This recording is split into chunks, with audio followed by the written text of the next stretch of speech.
Hi everyone, I'm Kai Jun. I'm Eric. I'm Vincent. I'm Chloe. I'm Eileen. Today we will present our mobile OS comparison and our portable Linux and Samba setup. From our comparison, Android and iOS lead the mobile OS market for different reasons. Android started in 2003, was bought by Google in 2005, and its open source nature helped it grow to over 70% global market share. It also runs on many device types: phones, tablets, TVs, wearables, which is why brands like Samsung and Xiaomi use it. But I think that flexibility creates fragmentation, slow updates, and higher security risks. iOS avoid this because it only runs on Apple devices. With Apple controlling both hardware and software, iOS is smoother, more secure, and updated quickly, although it's more expensive and less customizable. So iOS dominates rich regions like North America and Japan, while Android dominates globally. For Harmony OS, it's very strong in China but limited worldwide.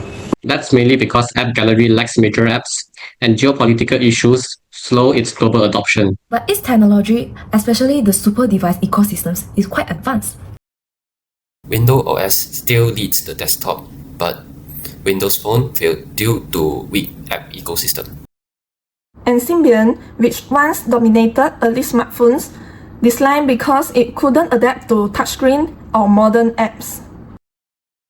Overall, each OS succeeded or failed based on openness, ecosystem strengths, hardware control, and ability to adapt to modern mobile trends.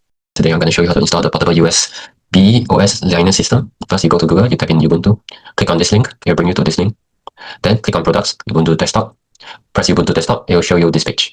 And then you download Ubuntu 24.04.3 LTS. Press download. After downloading the Ubuntu ISO file, you should download Rufus. Click on Rufus, the first link, it will show you this page. Download the first link, and after downloading Rufus, it will look like this.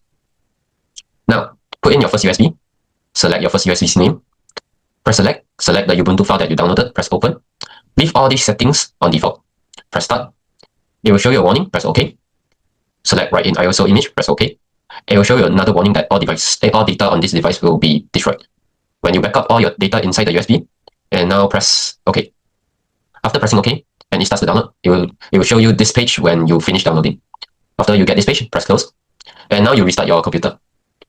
When restarting your computer, keep on pressing your BIOS access key, which you can find on Google. Mine is escape key. Press on escape key continuously, and it will show you the boot page. Press on Ubuntu, which is your USB, and we will load the Ubuntu portable drive. After loading, it will show you this page. Install or try Ubuntu. Press install, and press next. Connect to a network page, you press I don't want to connect to the internet just now, press next.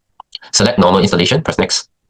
And this is the most important part, you should select manual partitioning, and press next. It will show you this page, and now you should put in your second USB.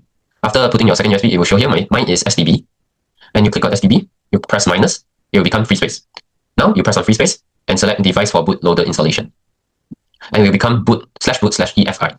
And it will have another free space on the bottom. Press on the free space, press add, and then put in this partition. Use ext4, and the mount point is /. Press OK, and set up your account. Put in your name, put in your computer's name, pick a username, and choose your own password.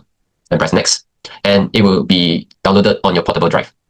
So now I will show the step for Samba setup. We update the package list. Next, install Samba. Since I had downloaded before, so it will show that Samba is already in newest version.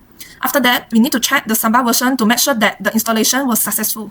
Next, we created the public share. We made a directory for public storage, set the right permission, and add a test file. Then we edit the Samba configuration file to add the public share settings.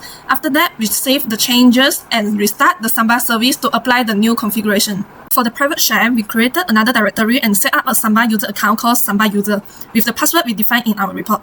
We set the correct permissions for private access and add a test file. Then we edited the Samba configuration file again to include the private share setting. Finally, we restart the Samba service to activate the private share. On the client side, we located the server IP address and used Windows Run dialog to connect to the Samba shares. The public share opened immediately without authentication, which proves that it works as intended. To verify everything, first we check the Samba configuration syntax, Samba service status, and both share directories. For public share, we create, edit, rename, and delete a text file. For private share, we repeated the same steps, but with authentication enabled. All tests worked correctly, confirming our Samba setup was successful. That's all from us. We summarized each OS based on our report, We also explain the Ubuntu installation steps. and how we set up the Samba. Thanks for watching. Thank you.